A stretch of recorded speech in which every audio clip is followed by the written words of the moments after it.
Mandya to Kunigal state ಹೈವೇಯಿಂದ ಹೀಗೆ ಬಂದರೆ ಈ ಕಬ್ಬು ನೋಡಿ. ಈ ಕಡೆ ಕೊಣಮಾವನ ಅಡಿ ಇದೆಯಲ್ಲ ಲೈಟ್ ಕಂಬ, ಇಲ್ಲಿಂದ ಎಂಟ್ರೆನ್ಸು. ರೋಡ್ ಪೇಸಿಂಗ್ಗೆ ನಿಮಗೆ ಒಂದು 50ರಿಂದ 60 ಅಡಿ ಬರುತ್ತೆ. ರೋಡ್ ಪೇಸಿಂಗು 50ರಿಂದ 60 ಅಡಿ ರೋಡ್ ಪೇಸಿಂಗ್ ಬರುತ್ತೆ. ನಿಮಗೆ ಭೂಮಿ ಬಂದು 16 ಕುಂಟೆ ಜಾಗ, 2 ಕುಂಟೆ ಖರಾಬೇ ಇದೆ ನೋಡಿ. ಇಲ್ಲಿವರೆಗಿದೆ ಇದೆ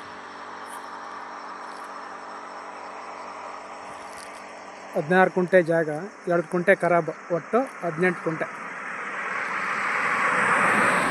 ಹೈವೇಗೆ ಹೊಂದ್ಕೊಂಡಂಗೆ ಇದೆ ನೋಡಿ. ಸ್ಟೇಟ್ ಹೈವೇಗೆ ಹೊಂದ್ಕೊಂಡಂಥ ಜಾಗ ಇದೆ. 16 ಕುಂಟೆ, 2 ಕುಂಟೆ ಖರಾಬು. ಬೆಲೆ ಬಂದು ಕುಂಟೆಗೆ 2,80,000 ಹೇಳ್ತಾರೆ. ಕೂತ್ಕೊಂಡು ನೆಗೋಷಿಯಬಲ್ ಆಗುತ್ತೆ.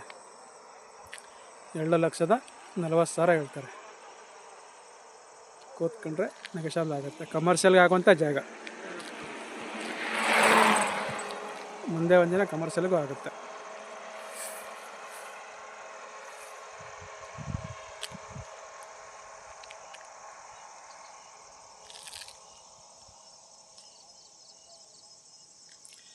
ಜಾಗ ಇಷ್ಟ ಆದರೆ, ಓಕೆ ಆದರೆ ಸ್ಕ್ರೀನ್ ಮೇಲೆ ಒಂದು ನಂಬರ್ ಫೋನ್ ಮಾಡಿ ಶೇರ್ ಮಾಡಿ ಸರ್. ಮರಿದ್ದೀನಿ. 16 ಕುಂಟೆ ಜಾಗ, 2 ಕುಂಟೆ ಖರಾಬು. 1 ಕುಂಟೆಗೆ 2,80,000 ಹೇಳ್ತಾರೆ. ಕೂತ್ಕೊಂಡ್ರೆ ನೆಗೋಷಿಯಬಲ್ ಆಗುತ್ತೆ ನೋಡಿ ಸರ್. ಮಂಡ್ಯದಿಂದ ಒಂದು 18 ಕಿಲೋಮೀಟ್ರ್ ಆಗ್ಬೋದು. ಮಂಡ್ಯ 18, ಮದ್ದೂರು ಒಂದು 25. ಇದಕ್ಕೆ ಬಸರಾಳಿಂದನೂ ಬರ್ಬೋದು. ನಾಮಂಗಲ ಮಂಡ್ಯ ಹೈವೇ ಇದೆಯಲ್ಲ, ಬಸರಾಳಿಂದನೂ ಬರ್ಬೋದು ಈ ಜಾಗಕ್ಕೆ.